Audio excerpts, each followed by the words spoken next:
ரோஹித் வெமுலா மரணத்திற்கு நியாயம் கேட்டு போராடிய டெல்லி ஜவஹர்லால் நேரு பல்கலைக்கழகத்தினுடைய மாணவ முத்துகிருஷ்ணன் திடீரென்று உயிரிழந்திருப்பது சக மாணவர்கள் மத்தியில் அதிர்ச்சி ஏற்படுத்தியுள்ளது. இதுகுறித்து டெல்லியில் உள்ள நமது செய்தியாளர் மதியழகனிடம் கேட்கலாம்.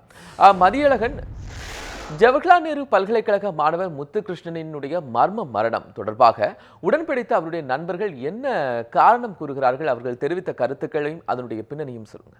கோபால், முத்துகிருஷ்ணன் நேற்று காலை முதல் மதியம் வரை மிகவும் உற்சாகமாக நண்பர்களுடன் மிகவும் மகிழ்ச்சியாக இருந்திருக்கிறார். நேற்று டெல்லி உள்ளிட்ட வட மாநிலங்களில் ஹோலி பண்டிகை கொண்டாடப்பட்டது. அந்த கொண்டாட்டமானது ஜவஹர்லால் நேரு பல்கலைக்கழகத்திலும் ஹோலி கொண்டாட்டம் நடைபெற்றது. அப்பொழுது நண்பர்களுடன் சேர்ந்து முத்துகிருஷ்ணனும் ஹோலி பண்டிகை கொண்டாடி இருக்கிறார்.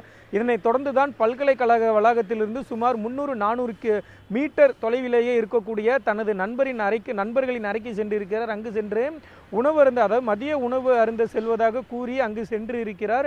அங்கு சென்ற பின்பு உணவு தயாராகி கொண்டிருந்த வேளையில் தமக்கு சிறிது உடல்நிலை சரியில்லை என்றும் சிறிது நேரம் உறங்கப் போவதாக சொல்லி மற்றொரு அறைக்கு சென்று இருக்கிறார். அப்பொழுதுதான் நண்பர்களுடைய நண்பர்கள் முதலில் கதவை தட்டி இருக்கிறார்கள். அவர் திறக்கவில்லை. உறங்கிக் கொண்டிருக்க கூடும் என்ற எண்ணத்தினால் மீண்டும் சிறிது நேரம் கழித்து நண்பர்கள் மீண்டும் கதவை தட்டி இருக்கின்றனர். அப்பொழுதும் அவர் திறக்கவில்லை. அதனைத் தொடர்ந்துதான் காவல்துறையினருக்கு நண்பர்கள் தகவல் அளித்திருக்கிறார்கள். அதன் பின்னர் தான் காவல்துறையினர் வந்து தூக்கில் தொங்கிய நிலையில் இருந்த முத்துகிருஷ்ணனை மீட்டு தற்பொழுது அவருடைய உடலானது டெல்லி எய்ம்ஸ் மருத்துவமனையில் வைக்கப்பட்டு இருக்கிறது. நேற்று காலை முதல் மதியம் வரை தங்களுடன் ஒன்று கூடி உற்சாகமாக ஹோலி பண்டிகையெல்லாம் கொண்டாடிய இருந்த நண்பன் மாலையில் இதுபோன்று செய்திருப்பது அவர்களுடைய நண்பர்களுக்கு மிகுந்த ஒரு அதிர்ச்சியை ஏற்படுத்தி இருக்கிறது. முத்துகிருஷ்ணனுடைய நண்பர்கள் சிலரிடம் நாம் தொலைபேசி வாயிலாக பேசினோம். அவர்கள் அனைவருமே முத்துகிருஷ்ணனுடைய இந்த மரண செய்தி தொடர்பான ஒரு அதிர்ச்சியை தான் வெளிப்படுத்தி இருக்கிறார்கள். ஏனென்றால் மிகுந்த உற்சாகத்துடன் தான் எங்களிடம் அவர் பேசிக் கொண்டிருந்தார். அவர் தனிப்பட்ட மன உளைச்சலிலோ அது போன்று எதுவும் இல்லை. மிக உற்சாகமாக எங்களுடன் பேசியிருந்தார். வழக்கமான உற்சாகம்தான் நேற்றும் அவருடைய முகத்தில் காணப்பட்டது. ஆனால் மாலையில் அவர் இது போன்று செய்திருக்கிறார் என்பதை எங்களால் நம்ப முடியவில்லை என்ற ஒரு அதிர்ச்சி கருத்தை தான் அவருடைய நண்பர்கள் அனைவருமே தெரிவித்திருக்கிறார்கள். அது மட்டுமில்லாமல் முத்துகிருஷ்ணனுக்கு இரங்கல் தெரிவித்து அவரினுடைய முகநூலில் பதிவிட்டிருக்கக்கூடிய நண்பர்களும் கூட இதே ஒரு கருத்தை தான் தெரிவித்திருக்கிறார்கள். முத்துகிருஷ்ணன் இது போன்ற ஒரு தற்கொலை செய்து கொள்ளும் அளவிற்கான ஒரு நபர் கிடையாது. அவர் மிகுந்த உற்சாகத்துடனும் தைரியத்துடனும் ஒரு போராட்ட குணம் கொண்டவர் என்றும் தான் அனைவரும் தெரிவித்திருக்கிறார்கள். அதையே தான் அதாவது பல்கலைக்கழக நண்பர்களும் சரி, அவருடன் பல்கலைக்கழகத்தில் ஒன்றாக படித்து வரும் மாணவர்களும் இந்த ஒரு கருத்தினை தான், அதாவது ஒரு அதிர்ச்சியை தான் அனைவருமே வெளிப்படுத்தி இருக்கிறார்கள். கோபால், மதியழகன் தொடர்ந்து இணைப்பிலே இருங்க. ரோஹித் வெமுலாவுடைய போராட்டத்தில் கலந்து கொண்ட முத்துகிருஷ்ணன் மரணமடைந்திருக்கிற இந்த சூழலில் அவருடைய சொந்த கிராமமான சாமிநாதபுரத்தில் நம்முடைய செய்தியாளர் ரியாஸ் இருக்கிறார். அவரிடம் பேசலாம். டெல்லி ஜவஹர்லால் நேரு பல்கலைக்கழக மாணவர் முத்துகிருஷ்ணன் தற்கொலை செய்து கொண்டதாக கூறப்படுவதை சேலத்தில் இருக்கக்கூடிய அவருடைய பெற்றோர் மறுத்துள்ளனர். தங்கள் மகன் தற்கொலை செய்து கொள்ள வாய்ப்பில்லை என்று கூறியுள்ள அவர்கள் இது குறித்து சிபிஐ விசாரணைக்கு உத்தரவிட வேண்டும் என்றும் அரசிற்கு கோரிக்கை விடுத்திருக்கிறார்கள். இது குறித்து முத்துகிருஷ்ணனுடைய இல்லத்தில் நம்முடைய செய்தியாளர் ரியாஸ் இருக்கிறார். கேட்கலாம். ரியாஸ், முத்துகிருஷ்ணனுடைய மரணம் தொடர்பாக அவருடைய குடும்பத்தினர், பெற்றோர்கள் என்ன கருத்துக்களை பதிவு செய்யறாங்க? முத்துகிருஷ்ணன் குறித்து என்ன சொல்றாங்க? அவருடைய குணநலங்கள் குறித்து என்ன கருத்து பதிவு செய்யறாங்க? வணக்கம் கோபால். அதாவது சேலத்தைச் சேர்ந்த சேலம் சாமிநாதபுரத்தைச் சேர்ந்த மாணவன் முத்துகிருஷ்ணன் டெல்லியில் இருக்கிற ஜவஹர்லால் நேருல மேற்படிப்பு படிப்பதற்காக சென்றபோது அங்கு தற்கொலை செய்து கொண்டதாக தகவல் கிடைச்சிருக்கு. இந்த தகவலை அடுத்து இந்த பகுதி முழுவதும் சோகமயமாக காட்சியளிக்குது. குறிப்பாக அவருடைய வீடு இருக்கும் பகுதியான சாமிநாதபுரம் அரிசிபாளையம் பகுதியில் அனைத்து உறவினர்களும் தற்போது அவங்க வீட்டுக்கு முன்னாடி இருக்காங்க. தற்போது நீங்கள் பார்க்கலாம், அவங்க வீட்டுக்கு முன்னாடி எல்லாருமே வந்து ரொம்ப சோகத்தோட காட்சி அளிச்சிட்டு இருக்காங்க. குறிப்பாக இந்த மரணத்தில் சந்தேகம் இருப்பதாக நேற்றே அவங்க தெரிவிச்சிருக்காங்க. இந்த நிலையில் இந்த சம்பவத்தை உடனே நடவடிக்கை எடுக்க கோரி, அதே போல பாதிக்கப்பட்ட குடும்பத்தினருக்கு வந்து நிவாரணம் வழங்க கோரி நேற்று இரவு நள்ளிரவிலும் தாண்டி சாலை மறியலில் ஈடுபட்டாங்க. தொடர்ந்து பல்வேறு தரப்பினர் அவங்க குடும்பத்தினரை சந்தித்து ஆறுதல் தெரிவித்து வந்துட்டு இருக்காங்க. மிகுந்த சோகமயத்தில் தற்போது இங்க இருக்காங்க. இது அதாவது அரிசிபாளையம் சுற்றியுள்ள பல்வேறு பகுதி மக்களும் வந்து இங்க வந்து குவிஞ்சிருக்காங்க. அதாவது குறிப்பா பாத்தீங்கன்னாக்கா, இந்த மாணவன் வந்து நல்லா படிக்கக்கூடிய மாணவன். அனைத்து பாடங்களிலும் வந்து முதல்ல வந்து தேர்ச்சி பெற்று மிக சிறந்த மாணவனா விளங்கி வந்துட்டு இருக்கதா அவங்க குடும்பத்தினர் தெரிவிக்கிறாங்க. தற்போது அவர்களுடைய பழகிய உறவினர்கள் நம்ம இருக்காங்க. அவங்கள்ட்ட பேசலாம். தம்பி வணக்கம். தம்பி, அதாவது முத்துகிருஷ்ணன் தற்கொலை செஞ்சு கொண்டு தான் சொல்லியிருக்காங்க. இதை நீங்கள் எப்படி பார்க்குறீங்க? நீங்கள் தற்கொலை செய்யலைங்க சார். அவர் வந்து பிளான் பண்ணி தான் பண்ணியிருக்காங்க அவங்க கூட படிக்கிறவங்களே. இப்போ வந்து அவர் தங்கியிருக்கிறது பார்த்தீங்கன்னா ஹாஸ்டலில் வந்து ஜென்ஸ் ஹாஸ்டல் தான் அவர் படிக்கிறது. அங்கெல்லாம் அவங்க இப்போ தூக்கு போட்ட இடத்துல வந்து மேக்ஸிமம் அவர் அந்த நாட்டில் பார்த்தீங்கன்னா டெல்லியில் வந்து மேக்ஸிமம் கயிறு தான் அங்கே தூக்கு போடணும் மெயினாக. அந்த இடத்துல அங்கே தான் இருக்கணும். இப்போ சேரீ இருக்குது, ஜென்ஸ் ஹாஸ்டலில் இப்படி சேரீ வராங்க. சமைக்கிறது யாரும் ஒரு ஆள் இருந்தால் கூட அங்கே யாரும் துணி எதுவுமே அங்கே இருக்காது. அண்ணன் அதிகமாக என்கிட்ட சொல்லியிருக்காரு, ஜென்ஸ் லேடிஸ் துணி கூட எது இருக்காது அங்கன்னு. இப்போ வந்து புடவை மட்டும் அங்கே வந்திருக்கு. இதே மாதிரி அவர் ஃப்ரெண்டு ஏற்கனவே ஒரு டைம் வந்து இதே மாதிரி தான் ஆயிருக்குன்னு சொல்லியிருக்காரு. அவர் இதே மாதிரி சேரீயில் தான் போட்டிருக்காங்களாம். அதை பற்றி கேட்டது தான் போன வருஷம் இதே தேதி அவங்க ஃப்ரெண்டு இறந்துருக்காங்க. இன்றைக்கி எங்கள் அண்ணன் இதே மாதிரி பண்ணியிருக்காங்க. அவங்க அடிக்கடி கூட ஃபோனில் வந்து தொடர்பு கொண்டு பேசுவாரா? என்ன மாதிரி விஷயங்களை பதிவு பண்ணுவார் அவர்? அதுக்கு இப்போ என்னப்பா படிக்கிறியா, இல்லை என்ன வேலைக்கு போறியா, வீட்டுக்கு சம்பளம் கொடுக்குறியா, என்ன நல்லா இருக்கே இல்லைன்னு அம்மா அப்பா எல்லாத்தையும் கேட்பார். சண்டை சச்சரவாக இருந்தாலும் யார்கிட்ட எப்படி நடந்துக்கணும், எப்படி பண்ணணும், நான் நல்லதான் சொல்லுவார் தவிர கெட்டதுன்னு சொல்லது கிடையாது. நல்ல வேலைக்கு போய் நல்லா சம்பாரித்து நல்லா இருக்கணும் தான் எல்லாத்தையும் சொல்லுவார் எங்களுக்கு. கடைசியாக அப்போ உங்கள்கிட்ட பேசினார் அவர்? கடைசியாக என்கிட்ட பேசுனது முந்தா நாள் காலையில் பேசினார் என்கிட்ட. முந்தா நாள் காலையில் பேசிட்டு எப்போ நான் வரேன்னு கேட்டதுக்கு, நான் அடுத்த வாரம் அந்த எக்ஸாம் முடிச்சு நான் வந்துடுவேன்ப்பா, அம்மா அப்பா பார்த்து எவ்வளோ நாள் ஆச்சு அப்படின்னு சொல்லிட்டு என்னோட ஃபேஸ்புக்கிலேருந்து ஃபோட்டோ, அம்மா அப்பா ஃபோட்டோ அமுச்சு விட, இந்த ஃபோட்டோ எனக்கு வச்சது காணும், பர்ஸ் யாரும் எடுத்துக்கிட்டாங்க, செல்லு பர்ஸ் எல்லாமே எடுத்துக்கிட்டாங்க, ஃபோட்டோ அமுச்சு விடுன்னு சொல்லி கேட்டதுனால ஃபேஸ்புக்கில் எல்லாம் ஃபோட்டோ அமுச்சு விட்டா அவருக்கு. பார்த்துட்டு தேங்க்யூன்னு சொல்லிட்டு ரெண்டாவது நாள் மறுபடியும் ஃபோன் பண்ணி பேசிவிட்டு சாப்பிட்டு கேட்டு மிஸ் பண்ணிட்டு வச்சுட்டாரு. படிக்கணும் பாப்பமேட்டு கூப்பர்னு வச்சுட்டாரு. அப்புறம் தேவேந்திரன், அதே போல் முத்துகிருஷ்ணனுடைய சகோதரிகளும் நம்ம நினைஞ்சிருக்காங்க. அம்மா நீங்கள் சொல்லுங்கள், இந்த சாவில் என்ன மாதிரி மர்மம் இருக்குன்னு நீங்கள் நினைக்கிறீங்க? என்ன மாதிரி விசாரணை வேணும்னு நீங்கள் கேட்குறீங்க? சார் சிபிஐக்கு மாற்றணுங்க சார். என் தம்பி எப்படியா இருந்தானே எங்களுக்கு தெரிஞ்சாகணும். அவன் தற்கொலை பண்ணிக்கிற ஆளே இல்லை, சூசைட் பண்ணலாம் போக மாட்டான். அவன் போல்டு டைப்புங்க சார். எதா இருந்தாலும் தைரியமாக பேசுவான். நல்லா இருங்க, நல்லா படிங்க, நான் அரசாங்க வேலையோடு தான் வருவேன், எனக்கு இறையன் ஐஏஎஸ் ஆகணும் மாதிரி அவரோடைய தாட்லேயே தாங்க சார் இருப்பான். எப்போவுமே போயிட்டு எழுதுறது, ப்ரோஸ் எழுதுறது, இந்த மாதிரி தாங்க சார் இருப்பான். படிப்பே தான் முழு மூச்சியாக இருப்பான். ஒரு நாளைக்கு ஒரு நேரம் சாப்பிட்டு ஃபுல் நேரம் புக்கே தாங்க சார் வச்சுருப்பான். எங்கே போனாலும் படித்தவங்களுக்கு பிரச்சனை தான் வருது அப்படின்னு சொல்லுவான் சார். இந்த அளவுக்கு வருதுன்னு எனக்கு தெரியாதுங்க சார். அவர் கல்லூரி படிப்புக்கான தொடர்ச்சியாக பல்வேறு போராட்டங்களில் வந்து அவர் ஈடுபட்டு வந்தார். அந்த போராட்டங்கள் தொடர்பாக அவங்ககிட்ட தொலைபேசி தான் பேசுவாரா? அதை பற்றி பகிர்ந்துக்குவாரா அவங்ககிட்ட? இங்கே 4 வருஷம் ஒரு டைம் போராட்டம் இந்த மாதிரி நான் போயிட்டு வந்தேன், சோசியல் வெல்ஃபேராக போயிட்டு வந்தேன் அப்படின்னு சொல்லி தான் சொல்கிறாங்க. அவர் படிப்பை பொறுத்த வரைக்கும் எப்படிமா? அவர் படிப்பில் எல்லாமே ஃபஸ்ட் கிளாஸ் சார். சாப்பிட்லாம் கூட படிப்பு தான் முக்கியம் அப்படின்னு சொல்லுவாங்க சார். படிப்புனே தாங்க சார் இருப்பாங்க. எங்கள் அப்பாலாம் எங்களுக்கு 4 பேர்த்துக்கு 4 டிகிரி 3 டிகிரி 4 டிகிரி தாங்க சார் வாங்க வச்சுக்கிறது. யாரும் நாங்கள் படிக்காதவங்களே இல்லைங்க சார். இந்த சின்ன வீட்டில் தாங்க சார் உட்காந்து 4 பேரும் படிப்பாங்க சார். படிச்சு தாங்க சார் எல்லாருமே கவர்மெண்ட் காலேஜில் எல்லாருமே ஃபஸ்ட் கிளாஸ் மார்க் வாங்கி வச்சுருக்குறேங்க சார். 4 பேரும்.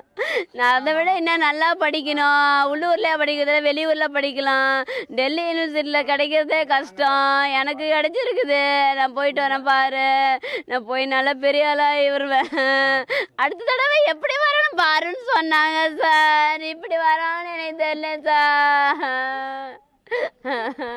கோபால், தொடர்ச்சியாக நேற்றிலிருந்தே பார்த்தீங்கன்னாக்கா இங்கே ரொம்ப சோகமயமாகவே காட்சி அளிச்சிட்டு இருக்காங்க. குறிப்பாக இந்த மாணவர்களுடைய சாவில் வந்து மர்மம் இருக்கிறதாக சிபிஐ விசாரணை வேணும்னு சொல்லி அவங்களுடைய குடும்பத்தினர் வந்து தெரிவிக்கிறாங்க. அதே போல் பார்த்தீங்கன்னாக்கா குறிப்பாக அந்த சேலம் மாவட்டத்தை பொறுத்த வரைக்கும் பார்த்தீங்கன்னாக்கா ஏற்கனவே 2008ஆம் ஆண்டு ஜலகண்டாபுரம் பகுதியைச் சேர்ந்த செந்தில்குமார்ங்கிற அதாவது ஹைதராபாத்தில் படிக்கக்கூடிய ஆராய்ச்சி மாணவரும் வந்து தலித் மாணவரும் தற்கொலை செய்து கொண்டார். தற்போது அதே போன்ற சம்பவம் தற்போது வந்து மீண்டும் நடைபெற்றுள்ளது. அதே தலித் வகுப்பைச் சேர்ந்த மாணவன் அதாவது முத்துகிருஷ்ணன் தற்போது தற்கொலை செய்து கொண்ட சம்பவம் வந்து மிகப்பெரிய சோகத்தை ஏற்படுத்தி இருக்கு. இதில் வந்து அவங்க சந்தேகத்தை கிளப்பியிருக்கு. குறிப்பாக தொடர்ச்சியான பல்வேறு போராட்டங்களையும் அவர் வந்து நடத்தி வந்துட்டு இருந்தார். தற்போது அவருடைய இணைந்து பழகியவர்களும் நம்ம இருக்காங்க. அவருடைய நம்ம வந்து பேசலாம். சார், நீங்கள் சொல்லுங்கள், இந்த முத்துகிருஷ்ணன் எப்படி படிப்பில் எப்படி குறிப்பாக என்ன மாதிரி விஷயங்கள் அவங்ககிட்ட பகிர்ந்துக்குவார்? அவர் முத்துகிருஷ்ணன் பார்த்தீங்கன்னாக்கா அவர் வந்து கவிதை எழுதுறது, அவர் மைண்ட் ஃபுல்லாகவே ஸ்டடீஸு, குழந்தைங்களெல்லாம் படிக்கல வளர்த்தணும். சின்ன வயசுலேயே இந்த குழந்தை தொழிலெலாம் போகக்கூடாது. குழந்தைங்க யாருமே இன்னும் அடிமைத்தனத்தில் இருக்கக்கூடாது. எல்லாமே படித்து முன்னுக்கு வரணும். யாருமே ரொம்ப கீழே இருக்கக்கூடாது. முடிஞ்ச அளவுக்கு எல்லாமே படித்து முன்னேறுங்க அப்படின்றனால அவர் ஒரு ரோல் மாடலாக நான் வந்து வீட்டுக்கு கூட அவ்வளோ நல்ல விஷயங்கள்லாம் எதுக்குமே வரமாட்டார். பொங்கல், தீபாவளி எந்த ஃபெஸ்டிவலுக்குமே வரமாட்டார். அவர் நோக்கம் எல்லாமே படிக்கணும், படித்து முடிச்சு ஒரு நல்ல கவர்மெண்ட் வேலை தான் வரணும். கீழே 2 தங்கச்சி இருக்காங்க, நல்ல முறையில் கல்யாணம் பண்ணிக்கணும், அப்பா அம்மாலாம் கஷ்டப்படக்கூடாது அப்படின்ற நோக்கத்தோடு தான் வந்தார். படிக்க போனார். ஆனால் அப்படி பார்த்தா இப்போ இப்படி பார்த்தாக்கா இந்த மாதிரி நடந்துகிட்ருக்குது. இந்த மாதிரி நிறையா நடந்துகிட்ருக்குது. இனிமேல் இந்த மாதிரிலாம் வரக்கூடாதுன்றக்காக தான் இவ்வளோ இப்படி நாங்கள் போராட்டம் நடத்திட்டு இருக்கிறோம். இதை நீங்கள் இந்த அரசு இப்படி கண்டுக்காமல் இருக்குது. இனிமேலும் கண்டுக்கல அப்படின்னாக்கா அப்புறம் இந்தியாவில் எல்லாம் ஓட்டு போகிறத வேஸ்ட்டு தான். மக்கள்லாம் அப்புறம் இனிமேல் எல்லாம் ஏமாலே இருக்க மாட்டாங்க. இவ்வளோ நாள் ஏமாலே இருந்ததே போதும். இனிமேலாவது ஓரளவுக்கு கரெக்டாக பண்ணுங்கள். கோபால், குறிப்பாக இந்த மாணவர்களுடைய சாவில் தொடர்ச்சியான சொல்கிற கருத்துக்கள் என்னாக மர்மமாக இருக்குது. அவங்களுக்கு வந்து சிபிஐ விசாரணை வேணுங்கிறது எங்களுடைய குடும்பத்தாரோட கோரிக்கையாக இருக்குது. ரியாஸ், தொடர்ந்து இணைப்பில் இருங்க. முத்துகிருஷ்ணனுடைய மரணம் குறித்து டெல்லியில் இருக்கக்கூடிய நம்முடைய செய்தியாளர் மதியழகன் கேட்கலாம். மதியழகன், முத்துகிருஷ்ணனுடைய உடல் தற்போது டெல்லி எய்ம்ஸ் மருத்துவமனையில் வைக்கப்பட்டுள்ள நிலையில் பிரேத பரிசோதனை அங்கு எப்போது நடைபெற இருக்கிறது? பிரேத பரிசோதனை முடிந்த பிறகு அவருடைய உடல் எப்போது தமிழகத்திற்கு கொண்டு வரப்பட இருக்கு? கோபால், முத்துகிருஷ்ணனுடைய அந்த மரணம் தொடர்பாக உடனடியாக சேலத்தில் இருக்கக்கூடிய அவரது பெற்றோர்களுக்கு தகவல் தெரிவிக்கப்பட்டிருக்கிறது. இதனைத் தொடர்ந்து இன்று காலை அவர்கள் பெங்களூருவிலிருந்து டெல்லி மூலம் சுமார் 10:30 மணி அளவில் டெல்லி விமான நிலையம் வந்து அடைவார்கள் என எதிர்பார்க்கப்படுகிறது. அதனைத் தொடர்ந்து அவர்கள் நேராக எய்ம்ஸ் மருத்துவமனைக்கு சென்று முத்துகிருஷ்ணனை பார்க்க இருக்கிறார்கள். தற்பொழுது அந்த பிணவரையில் தான் முத்துகிருஷ்ணனுடைய உடலானது வைக்கப்பட்டு இருக்கிறது. ஏற்கனவே அவருடைய மரணத்தில் சந்தேகம், அதாவது மர்மம் இருப்பதாக அவரினுடைய பெற்றோர்களும் உறவினர்களும் குற்றம் சாட்டியிருக்கக்கூடிய இந்த சூழ்நிலையில் உடனடியாக இன்றே பிரேத பரிசோதனை நடைபெறுமா என்பது ஒரு மிகப்பெரிய கேள்விதான். ஏனென்றால் அவர்கள் இது தொடர்பாக இந்த உரிய கேள்விகளையோ சந்தேகங்களையோ எழுப்பும் பட்சத்தில் அல்லது நீதிமன்றத்தில் வழக்கு ஏதாவது தொடரப்படும் பட்சத்தில் அந்த வழக்கு விசாரணை முடியும் வரையே அல்லது நீதிமன்றம் சில விதிமுறைகளையோ அல்லது சில உத்தரவுகளையோ பிறப்பிக்கும் வரைக்கும் அந்த உடல் பிரேத பரிசோதனையானது நடைபெறுவதற்கான வாய்ப்புகள் குறைவுதான். அது மட்டும் இல்லாமல் பிரேத பரிசோதனை முடிந்துதான் அவருடைய உடலானது அவருடைய சொந்த ஊருக்கு எடுத்துச் செல்வதற்கு அனுமதிக்கப்படும். முதலில் இன்றைய தினம் பிரேத பரிசோதனை நடைபெறுமா என்பது கூட ஒரு மிகப்பெரிய சந்தேகமாகத்தான் இருக்கிறது. இந்த நிலையில் இன்னும், அதாவது இன்று காலை 10:30 மணி அளவில் தெற்கு டெல்லியினுடைய காவல்துறை துணை ஆணையர் முத்துகிருஷ்ணனுடைய மரணம் தொடர்பாக செய்தியாளர்களை சந்திக்க இருக்கிறார். அப்பொழுது அவர் இந்த மரணம் தொடர்பாக விசாரணையினுடைய தற்போதைய நிலை, அவர்கள் என்ன மாதிரியான பிரிவுகளின் கீழ் வழக்குகளை பதிவு செய்திருக்கிறார்கள், விசாரணை எந்த கோணத்தில் செல்கிறது உள்ளிட்ட தகவல்களை இந்த செய்தியாளர்கள் சந்திப்பின் பொழுது பகிர்ந்து கொள்வார்கள் என எதிர்பார்க்கப்படுகிறது. கோபால்,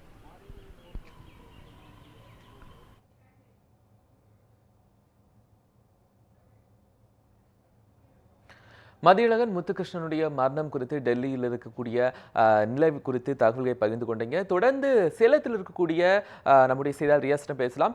ரியாஸ், தற்போது சேலம் மாவட்டம் சுவாமிநாதபுரத்தில் அரிசிபாளையத்தில் முத்துகிருஷ்ணனுடைய குடும்பத்தினர் என்னென்ன மாதிரியான சந்தேகங்களை முத்துகிருஷ்ணனுடைய மரணத்தில் எழுப்புகின்றனர்? ஏற்கனவே நிறைய கருத்துக்களை பதிவு பண்ணியிருந்தோம். அதே போல அவர் இந்த தற்கொலை செய்து கொள்ள அளவுக்கு கோலை என்பதும், அதாவது படிப்பில் வந்து மிக சிறந்த ஒரு மாணவனாக திகழ்ந்து வந்து தற்போது ஜவஹர்லால் நேருவில் வந்து முதல் இடத்தை பிடித்து அங்கே வந்து படித்து வர்றதாகவும் தெரிவிக்கிறாங்க.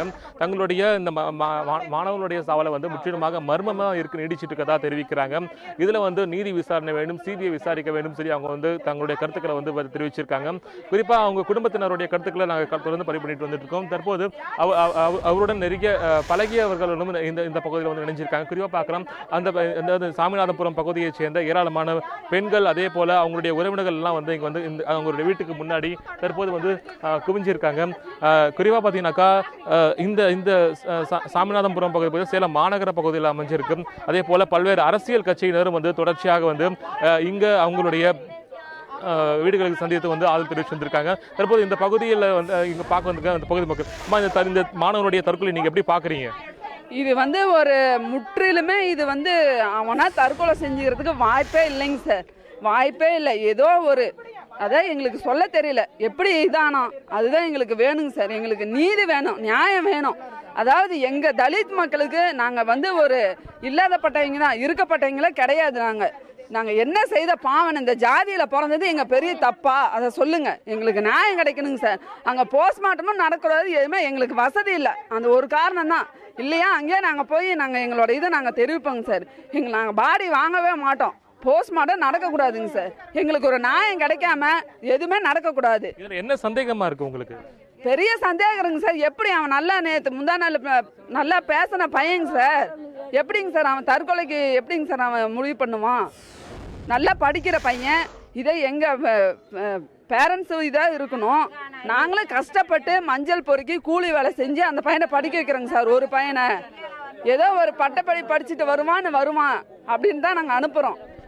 இப்போ வந்து நல்ல கோபால் குறிப்பா ஏதோ இந்த பகுதியுடைய மக்களுடைய கருத்துல கேட்டிருப்பீங்க. அதே போல உறவினர்களும் நம்ம இணைஞ்சிருக்காங்க. அவருடைய நெருங்கிய உறவினரான ரவிங்கிறவர் நம்மகிட்ட இருக்காரு. சார் நீங்க சொல்லுங்க, அதாவது மாணவன் முத்துகிருஷ்ணன் தற்கொலை செய்து கொள்ள மாணவரா, அவருடைய சாவல் எந்த மாதிரி மர்மம் இருக்குன்னு நினைக்கிறீங்க? அந்த மாதிரி மாணவன் கிடையாது சார். தைரியமான மாணவன்.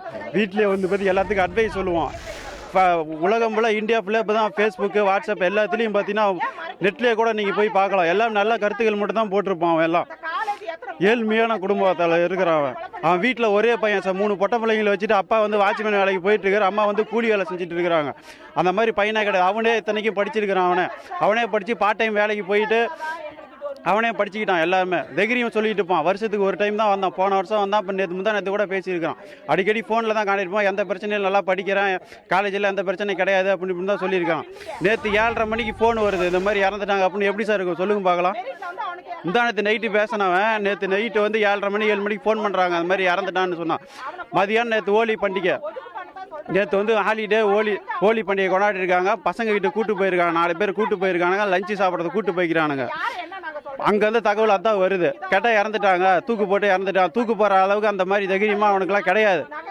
குறிப்பா அவர் படிக்கும் காலத்துல வந்து போராட்டங்கள் ஈடுபட்டிருக்காரு. அந்த போராட்டங்கள் தொடர்பான கருத்துக்கள் உங்கள்கிட்ட பகிர்ந்திருக்காரா?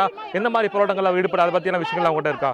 அந்த மாதிரி இந்த வாட்ஸ்அப் அந்த மாதிரி தான் சார் போட்டிருக்கான். ஒரு டைம் ஏதோ கட்சியில் இந்த ஹைதராபாத்தில் எதுலேயோ கலந்துட்டு தான் ஒரு மாதிரி சொல்லியிருக்கிறாங்க சார். அது முழுவதும் தெரியல. அதை பற்றிலாம் என்கிட்ட பேச மாட்டேன் அதிகமாக. போராட்டம் அந்த மாதிரிலாம் அந்த இருந்திருக்கிறான். ஆனால் அதுக்கும் இருக்கலாம், தாழ்த்தப்பட்ட இது கூட இது பண்ணியிருக்கலாம். இந்தியா ஃபுல்லாக அந்த மாதிரி தாழ்த்தப்பட்ட தமிழ்நாட்டு மக்கள் நம்ம எல்லா இடத்துலையும் கொண்டுகிட்டு இருக்கிறாங்க. இந்தியா ஃபுல்லாக தமிழர்களாக மொத்தத்தில் கொள்றாங்க. எல்லா இடத்துலையும் வளர விட மாட்டேங்கிறாங்க. தமிழ்நாட்டு மக்களை வந்து தமிழ் பேசுகிறவங்க எங்கெங்கே வெளிநாட்டில் இருந்தாலும் சரி தமிழ் பேசணும் கொள்றாங்க. அது ஏன்னு கண்டுபிடிக்கணும். மத்திய அரசு இன்னும் ஸ்டெப் எடுக்காம ஒரு முற்றுப்புள்ளி வைக்க மாட்டேங்கிறாங்க. சொல்கிறாங்களே ஒழிய அரசியல் கட்சி எல்லா இது வந்து தலையிட்டு ஏதோ ஒன்று முடிவு பண்ணுறாங்களே. 2 மாதம் 3 மாதத்தில் வந்து ஏதோ ஒரு பிரச்சனை கொண்டு மறந்துடுறாங்க. மறக்கடிச்சு ஏதோ ஒன்று பண்ணி விட்றாங்க. ஏதோ ஒரு பிரச்சனை கொண்டு வந்து ஒரு பிரச்சனை இருக்கும்போது இன்னொரு பிரச்சனை கொண்டு வந்து மறக்கடிச்சிடறாங்க. மக்கள் மனசில் மறக்கடிச்சிடுறாங்க. இந்த பிரச்சனை வந்து பார்த்தீங்கன்னா வருஷம் நடந்துட்டு தான் இருக்குது. 95 பேர் வந்து தமிழர்கள் வந்து இப்போ இறந்துருக்கிறாங்க. அந்த புள்ளிவிவர ஆதிதிராவிட மக்கள் வந்து கொண்டிருக்கிறாங்க. குறிப்பா இந்த அவருடைய மரணத்தில் எந்த மாதிரி விசாரணை வேணும் நீங்க எல்லாம் கேட்குறீங்க? சார் சிபிஐ விசாரணை வேணும் சார். மத்திய மாநில சார் வந்து சிபிஐ விசாரணை நடத்தி கொண்டு வரணும். நாங்கள் பிரேத பரிசோதனை நடத்த எதுவுமே நாங்கள் எந்த காரணமும் வேணாம் சார். எங்கள் அம்மா நீங்க சொல்லுங்க. குறிப்பா இந்த மாணவனுடைய தற்கொலை நீங்க எப்படி பாக்குறீங்க? இது அது அந்த சாவல மர்மம் இருக்கு நீங்க நினைக்கிறீங்களா? நீங்க கண்டிப்பா மர்மம் இருக்கிறனால தான் நாங்கள் எல்லாம் இங்கே நின்றுட்டு இருக்கிறோம். ரொம்ப வேதனையாலும் கொலை வெறியோட தான் நாங்கள் இருக்கோம். நாங்கள் கொலை செய்ய முடியாது. ஆனால் அவனுங்க தைரியமாக பணம் இருக்கிற தும்புரில் கொலை செய்கிறானுங்க, எல்லாமே பண்ணுறானுங்க. எங்களால முடியல. ஏன்னா நாங்கள் இங்கே இருக்கிறோம். தைரியமாக பையனை போயிட்டு வாப்பா, இங்கே படிப்பா அங்கே படிப்பான்னு ஊக்கம் தான் எங்களால் குடிக்க முடிஞ்ச தவிர கொலையோட இப்போ தான் பணமாக தான் வரான். அவன் நாளைக்கு எப்படி சம்பாதிப்பான். அப்படி தான் ஒவ்வொரு பேரண்ட்ஸும் இவங்க கூலி வேலை செஞ்சு எல்லாமே இருக்கிறாங்க. இன்னைக்கு நிறைவேறுமா? இந்த அரசாங்கம் கொடுக்குமா? மத்திய அரசாங்கம் கொடுக்குமா இல்லை அரசாங்கம் கொடுக்குமா? ஒன்றுமே கிடையாது. இன்னைக்கு போனது தான். நாளைக்கு இன்னைக்கு எல்லாமே பேட்டி எடுக்கிறவங்க நீங்களா இருந்தாலும் சரி, யாரா இருந்தாலும் சரி, 2-3 நாள் இருந்துட்டு போயிருவீங்க. இந்த கஷ்டத்தை அனுபவிக்கிறது யாரு? பேரண்ட்ஸ் தான். அந்த பையன் உயிர் வந்துருமா? வராது. அதுக்கு எல்லா பசங்களுக்கும், படிக்கிற பசங்களுக்கு, எங்கள் ஜாதி பசங்களாக இருந்தாலும் சரி, வேறு ஜாதி பசங்களாக இருந்தாலும் சரி, அவங்களுக்கு பாதுகாப்பு கொடுங்க. தயவு செஞ்சு சொல்கிறேன். பயம் இல்லாதையும் சூழ்நிலைங்களை, நல்ல சூழ்நிலைகளை உருவாக்கி இவன் இந்த பொசிஷனில் இருக்கான், இவன் லட்சாதிபதி, அவன் கோடீஸ்வரன்றது எங்களுக்கு தேவையில்லை. குறிப்பாக அவங்க எவ்வளோ கஷ்டப்பட்டு படிக்க வச்சாங்க அந்த மாணவன். அவங்க படிக்கிறது இப்போ இந்த டிகிரிக்கு உங்களுக்கு தெரியாதா எவ்வளோ படிப்பு, எவ்வளோ அமௌண்ட்டுன்னுட்டு? அதை சொல்ல விரும்பணுமா? இன்றைக்கி அவங்க கஷ்டப்பட்டு மூட்டை தூக்கி கூலி வேலை செஞ்சு இன்றைக்கி அதுக்கு 25 லட்சம் ஆயிருக்கும். அந்த 25 லட்சம் திருப்பி அந்த பணம் இப்போ இன்றைக்கி தேவையில்லை எங்களுக்கு. ஏன் பையனை நாங்கள் படிக்க வைக்கிறோம்? நாளைக்கு அவன் படித்தா அவன் குடும்பம் நல்லாயிருக்கும். அப்படியே தலைமுறையாக வரத்துக்கு தான் ஒவ்வொருத்தரும் கஷ்டப்பட்டாலும் இன்றைக்கி எவ்வளோயோ அன்றைக்கெல்லாம் நலிஞ்ச மக்கள் இன்றைக்கி எவ்வளவோ முன்னேறிட்டாங்க. நாகரிகம் வளர்ந்த காலத்தில் இந்த நிலைமையை கொண்டு வந்ததுதான். என்னையா நாகரிகம் வளர்ந்து என்னையா பிரயோஜனம் உங்களுக்கு? கோபால், குறிப்பா இங்க இருக்க குடிக்கிற பொதுமக்களுடைய கருத்துக்களையும், அதாவது முத்துகிருஷ்ணனுடைய உறவுகளும் கருத்தையும் கேட்டிருப்பீங்க. அதாவது முத்துகிருஷ்ணனுடைய இந்த சாவல வந்து மர்மம் இருக்கதா அவங்க தெரிவிக்கிறாங்க. தொடர்ந்து சிபிஐ விசாரணை வேணும்னு தெரிவிக்கிறாங்க. குறித்து சாதாரண, அதாவது அவருடைய அப்பா வந்து சாதாரண வாட்ச்மேன் வேலையை செய்து கஷ்டப்பட்டு படிக்க வச்சிருக்காரு தெரிவிச்சிருக்காங்க. ஆனால் படிப்புலையும் அவர் வந்து சிறந்ததாக விளங்கி, ஆனால் இது போன்ற தற்கொலை போன்ற முடிவுகளை அவர் எடுக்க மாட்டார். இந்த இதில் வந்து கண்டிப்பாக மர்மம் இருக்கு, இந்த சாவல மர்மம் இருக்கதா அவங்க தெரிவிக்கிறாங்க. ரியாஸ், ஜவஹர்லால் நேரு பல்கலைக்கழகத்தில் மரணமடைந்த முத்துகிருஷ்ணனுடைய சொந்த கிராமமான அரிசிபாளையத்திலிருந்து அவருடைய குடும்பத்தினுடைய மனநிலை குறித்த தகவலை பதிவு செய்தீங்க. உங்களுடைய தகவல்களுக்கு நன்றி.